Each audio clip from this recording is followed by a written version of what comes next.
Hey guys, what's going on today? This is Marquez from the Jones Fitness Firm. We're coming back today with our second podcast.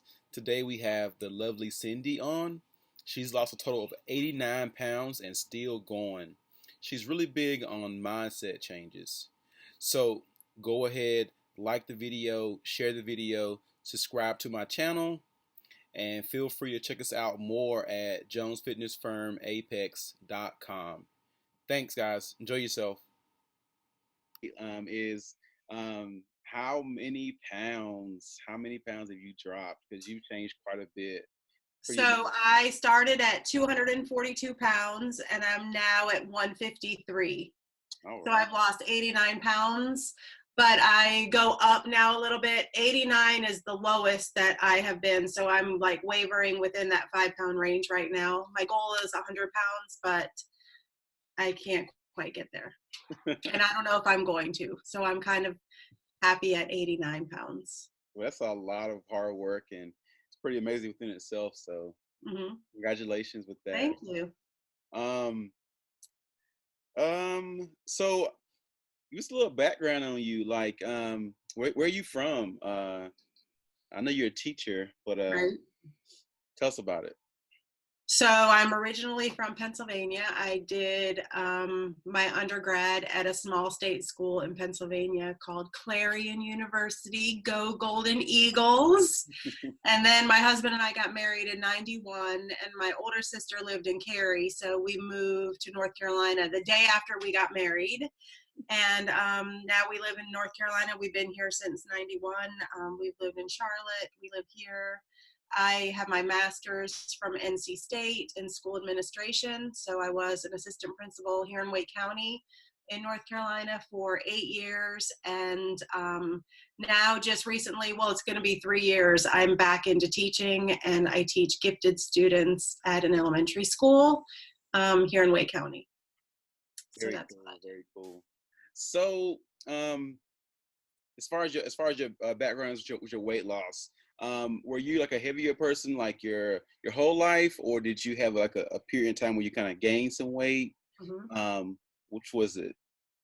So I have always been taller, bigger. I always felt like all through high school I still had that baby weight that, everybody kind of grew out of, but my thighs were always thick, my calves were always big. I just was always bigger, and I wavered right around 150 pounds, and I felt like I was a big girl then. It's like looking back now, if only I knew how small that was then. And then I had got married, well, gained like the freshman 15 in college, and then I kept just kind of gaining and gaining and gaining and having babies. And then after I had a baby when I was 39 years old, and I went crazy while I was pregnant. Like, that was the biggest excuse to drink chocolate milk as much as I could. And I had a hot fudge sundae with peanuts every day. Every day? That's ridiculous. And then, so by that time, I was up a little bit over 200 pounds, and I was also transferring into this position as an assistant principal. So I was under the pressure. I had 3 children at home with a newborn, and as he was going through the toddler years, and I just kept eating, and I was always like in survival mode, working all the time. Fast food was my friend. Sweet tea I love, sugar, any kind of carbs. I just consumed a lot of food, and I had no exercise. Really, my whole life, I've never had, I wish I could say, in high school I was an athlete and then I slipped, but I was never anything physical. I just kind of just got by. So at 49 years old, I decided that enough was enough. And since then, so I lived my whole life being heavy up until I was 49. But I just got really heavy until then. So next big question here is, tell me what those workouts look like now. So I see you all the time posting on Instagram. You're a walker and whatnot. But tell us, what does your workout look like for you? Right. So I was about 3 weeks into when I started shifting what I was eating. I talk a lot about I made small shifts in my life. And at about 3 weeks in, that's when I decided that I had to start exercising. And I reluctantly put on some old walking shoes, old tennis shoes. And I bet they were like 10 years old. And my feet were so wide and swollen, like the tongues wouldn't even, like my socks were hanging out of the sides of the tongue. So I put my shoes on. I walked 2 miles. I had my little dog with me and my 3-year-old nephew.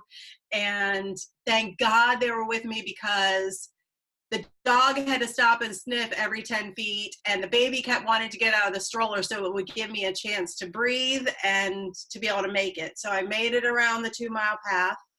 And ever since then, walking has kind of been my thing.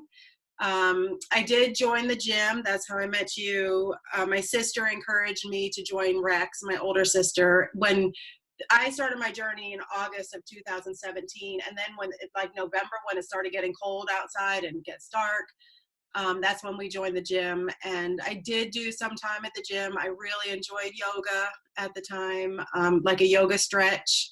And I enjoyed some of the machine, you saw me. I played around on the machines. I never knew really what I was doing, and I still don't know what I'm doing with the whole like my muscles and what I should be working next and things like that. But so I know how to walk, and so I have gotten really good at that. And I have done a couple 5Ks. I've done a 10K. Oh, cool! Awesome.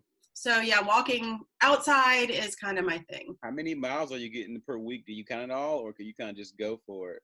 So I used to not even keep track of, I never had a Fitbit or anything like that because it would stress me out.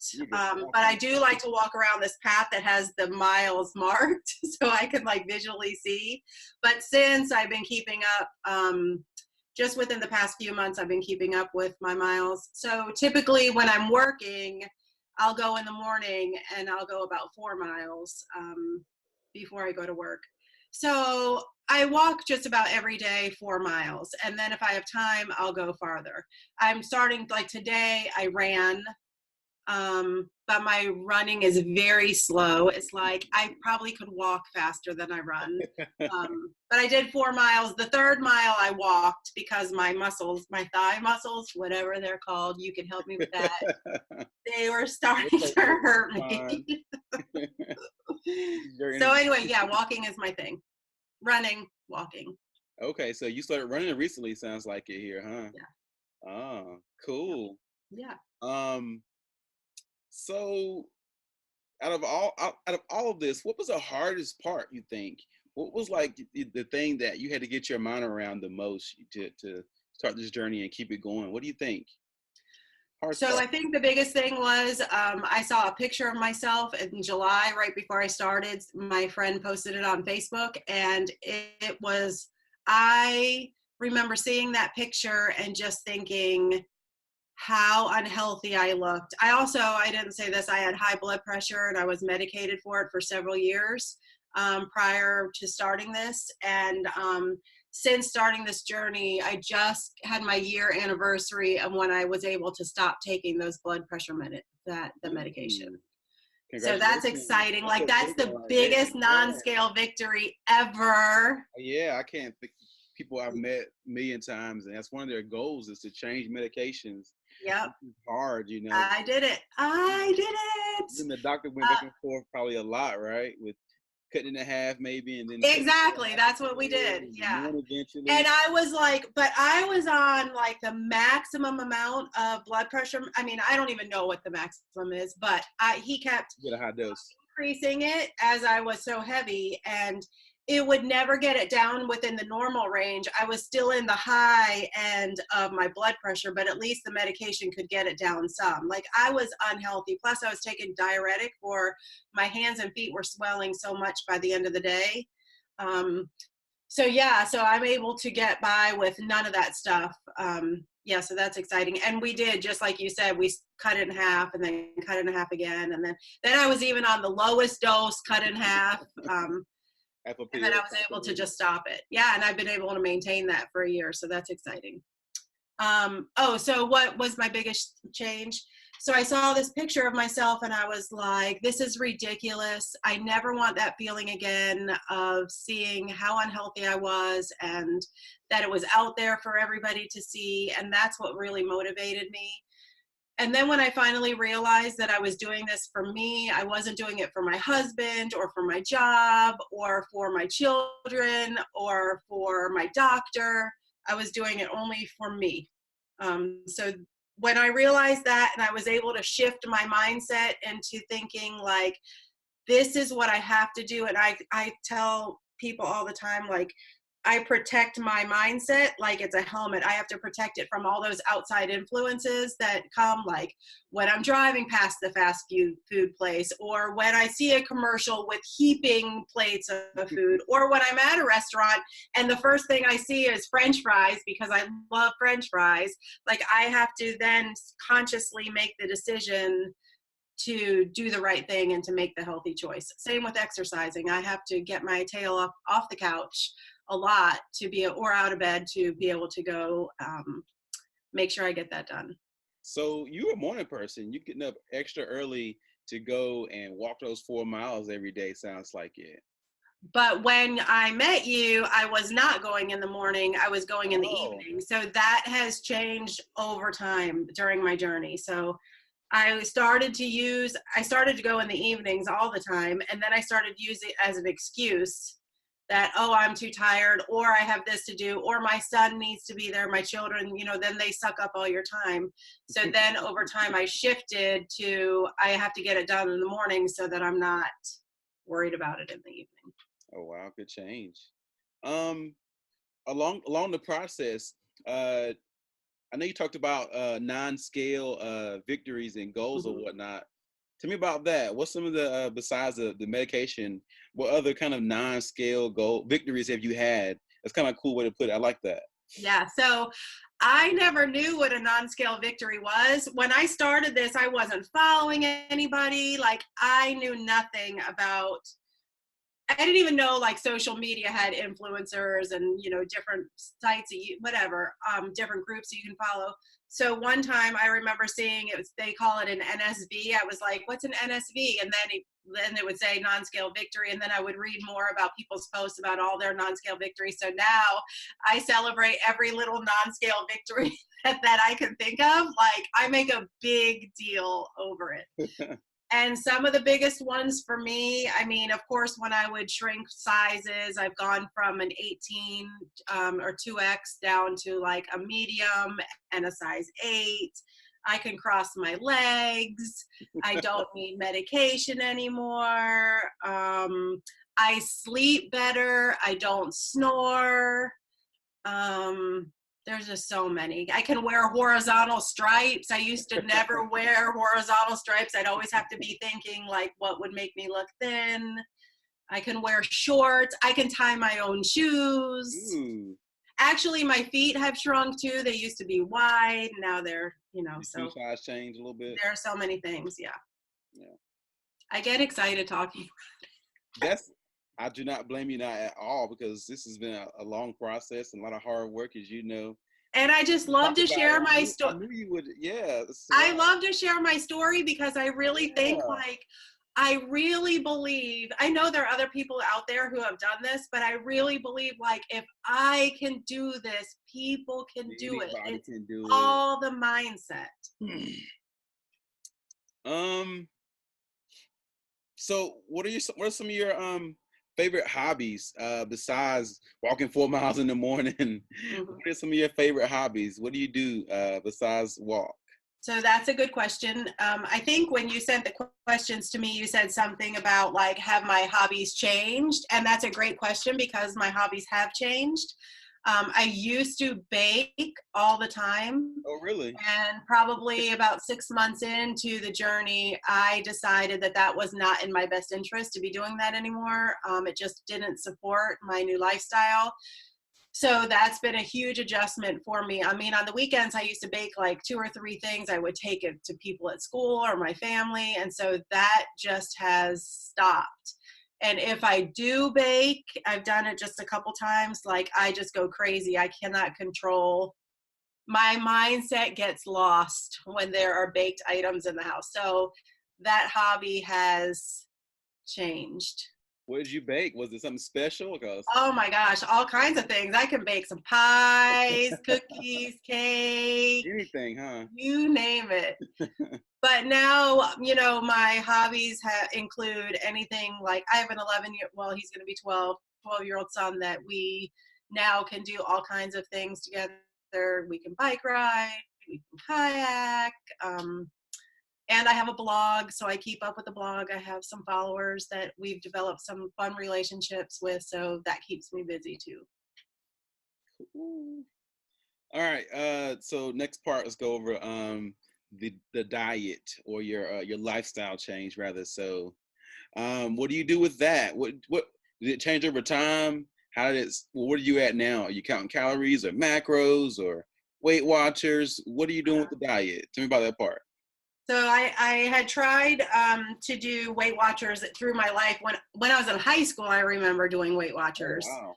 And, I just was always a failure at any kind of weight loss program. There was even a time, probably I was 35-ish, I was at the doctor and he asked me if I wanted medication for weight loss. And of course I said yes, that I wanted the magic pill to be able to lose weight. And that worked for, I was down to about 180 pounds, but as soon as I stopped taking that, it all came back on plus more. So I've tried every kind of weight loss program, not just Weight Watchers or these pills. Like I've tried everything. And so when I decided to do this, I used all of that experience of that failure that I've had all of those different times. And I decided that I was going to do it on my own. I had a huge addiction to sweet tea. So I had to wean myself. I call it shifts. I had to shift that out of my life. So I made small shifts. And I started with the half sweet, half unsweetened tea. Then I gradually went to straight unsweet tea. Then I moved to Crystal Light. Then I moved to water. I had to shift away from creamer and sugar in my coffee. So I did that gradually. And now I drink black coffee. So I just knew the things that I ate. When you eat a whole sub with mayonnaise and all that cheese and all that bread and all that meat, like a whole one in one sitting, like I knew that was not good for me. So I had to get rid of all of that stuff and just substitute it. And I found my new favorites of things that that I like. So now I've just learned to like new things like Brussels sprouts and asparagus and chicken, shrimp. I like plain Greek yogurt now with a little bit of berries, scrambled eggs. So I just have, I don't know what you call it. Some people call it like clean. You can't call it keto because I eat a banana at 10 o'clock every day. So Yeah. I've just found my new favorites. Yeah. I Okay. shop the perimeter of the grocery store. I like that. Like that one. Yeah. Everything is fresh within the Right. From the farm, not the nothing's factory. processed and outside of stuff for the most part. Right. For the most part. So what would be your top piece of advice to somebody else who is in the similar place that you were a few years ago when you started this process? Mm-hmm. What's your top piece of advice? What would you tell those people? Okay, so my top piece of advice is you have to do it for you. You have to do it for you, only you. You have got to be your why. It cannot be anybody else. And then you have to get your mindset straight. After you get your mindset straight, then you can start working on your menu and your movement. But until you have that mindset that you're going to do it, if you start just with your menu, but you don't have the mindset, those outside influences are going to be coming in and they're going to get you, and then you're going to get frustrated and then you're going to give up. So my ultimate advice is I want you to know that you can do it. If I can do this at 49 years old, you can do this too. And you just have to start with your why and get that mindset focused. So as far as back to the diet a little bit here, do you do any kind of cheat meals? You said you were at 89 pounds lost, but you went up and down a little bit. Right. Has there been a period of relapse maybe or I mean, I don't know. You're the expert at this. I don't even know No, you tell sometimes. me, you know. I think that if I had surgery, and this is not, I'm not going to have surgery, but I think Bariatric if I surgery? had surgery to get rid of this Oh. and this and my skin on my stomach, that would be the extra weight so I could make it to 100. Because sometimes I think that, maybe I am but I know I still have the weight on me if I'm still that heavy. Hmm. um I just don't know where it is. So I do have cheats quite frequently, and I have all along, because I decided in the beginning that this is going to be a lifestyle change for me, and that I had to be able to live through these cheats. I call them cheats all the time, but I do have like chocolate chips in the freezer that if I'm craving, I hate the word craving. If I would like to have something sweet, I will have some chocolate chips to try to subdue that choice that I'm making or satisfy it. Does it work? Sometimes it does.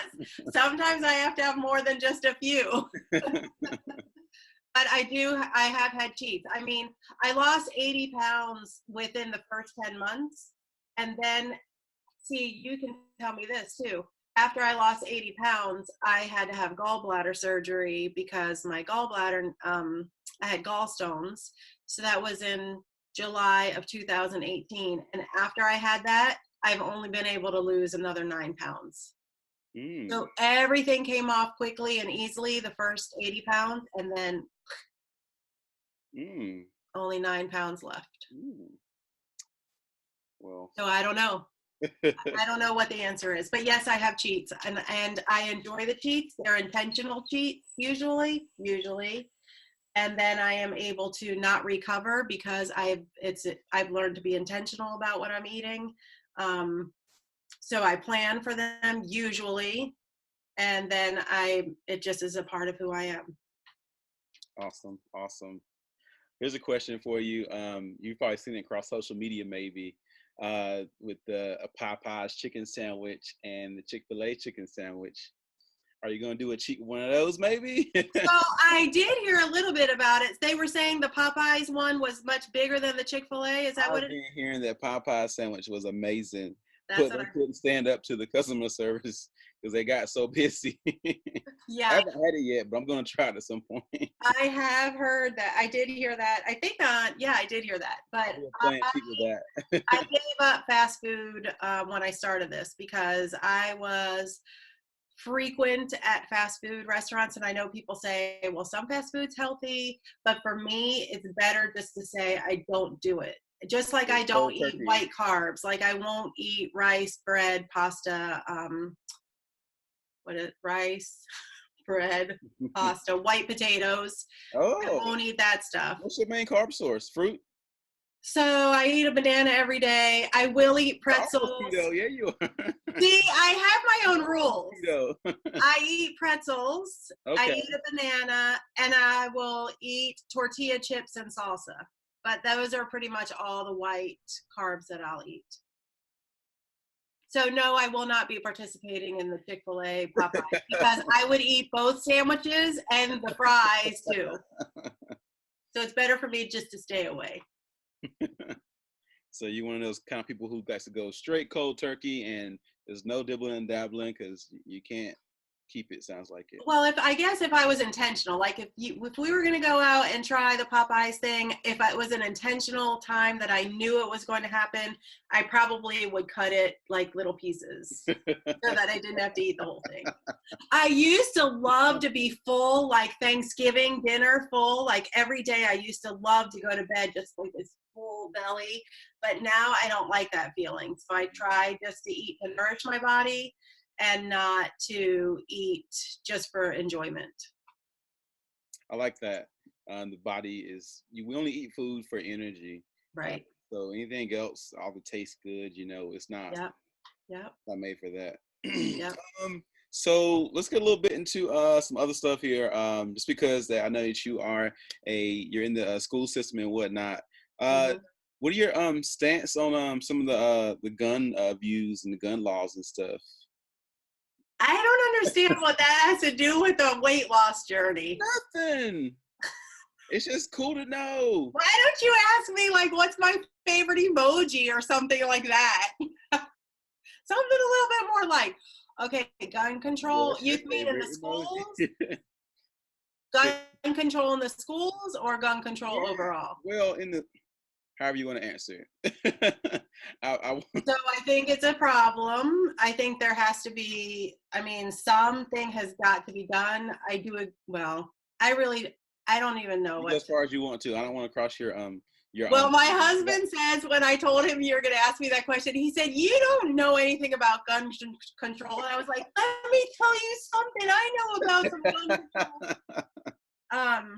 I do think that something needs to be done, that there are weapons that are in people's hands that I think when our founding fathers made the Constitution of the right to bear arms, that they didn't mean these crazy machine guns and acts of terror like that's happening. So but I do think that there is a mental illness problem in our country as well, that and I'm not a fan of shoot 'em up video games. So um that's my short answer, I guess. that I was have no opinion. a great opinion right there. Great opinion. So other question. So you had a good journey. Did your husband join you along, or anybody No. else in your family? Mm-mm. Did the When kids I started my go journey, along? the first day of my journey, I woke up and I didn't tell anybody I was doing it except for my husband. And I went downstairs, I'll never forget. And I said, I am going to lose weight. And I said, and this is what I need from you. I need for you to take over all the cooking for my son. Cause my older daughters are out of the house now. They've left, but he had to take over the cooking for my son and himself every evening. And I said, and I want no advice from you, because he likes to give unsolicited advice. And so I wanted no advice. So he had those two things to do, and he has been amazing at both of those. But no, he has not joined the journey. And actually, I say to him that just the other day, I said something about, I said, you need some Mahalo mom in you. And he said, my mindset isn't there yet. I said, you need to find your mindset. So no, but actually, I think I have impacted quite a few people from my journey. So on social media, people, my daughters, they have started to really do great things with their health. I mean, just people that I know, friends and family. So, but nobody in my home has joined me. Awesome. Just me. And my husband's not really overweight. He has a belly on him. He's still drinking the chocolate milk. So well, one more question here. We got a few more maybe. Do you have a bucket list? Is there anything that you just want to do just because, or anything at all you can think of? I do. I actually, I haven't been snow skiing since I was in high school. I was on the ski team in high school, but that was just because we went on Friday nights and it was just like a social thing. I'm telling you, I was not physically fit. I did used to go skiing in Western Pennsylvania. So that's one thing this winter that I would like to do. I would like to go snow skiing. I do want to do more 5Ks, more 10Ks. Maybe one day I'll do a half marathon. I mean, right now, I don't consider myself a runner. I need to change that mindset into saying I am a runner, but I'm not there yet. I think that's very, very subjective. You ran 3 miles this morning. I know, You're but right. I look crazy When you trying. I run, mean, it is not pretty. there's nobody sitting there watching you and going, "Hey, she looks a little weird." I know. She's not a runner, maybe. Who knows? I know. Nobody's doing that. You know what's funny though is I do think that people look at me like I have that perception. I have a lot of skin above my knees. And so when people pass me, I have this perception that they're looking at my knees and I know they're not looking at them. So I'm still Yeah. self-conscious about that. But yeah, I know ain't nobody looking at me. They don't care what I'm doing. But I would like to just increase my endurance with running. And I love to push my body. I just get these little things in my head like, today I'm going to ride my bike 20 miles in under an hour and a half or whatever. I just get it in my mind. And Sounds like your goal, your mindset changed, and you kind of start doing things that you were able to do. But have you kind of put any structure to like how many miles you walk and run and whatnot? All right, we got to talk some more about that. Okay, this is the thing. I was at the beginning afraid to set goals with deadlines because then I'm afraid if I don't reach them that I am going to get frustrated and give up because I have a fear of failure, and I talk about this a lot too. I have a fear of failure that I'm going to go back into my old ways at any moment. Like that old Cindy can come back to me at any time, that I can just go back to lack of portion control or lack of good healthy choices, or that I'm not going to make exercise a priority. So I have that fear, and I think that if I put deadlines to my goals, like if I had a deadline really to my 100-pound goal, although I did want to lose 100 pounds by the time I turned 50, which I started in August. By the time I turned 50 in July, I wanted to lose 100 pounds and be off of my blood pressure medicine. Like that was my deadline. That's the only thing that I've had a deadline to. And I didn't reach any of those goals, but I didn't give up. But all this other stuff I don't have. And I know I should, like for the running, like I should set these little mini steps and I should do it. I know. You make me something and I will do it. We'll talk more about that when the time Okay, good. All right, so let's end it up here.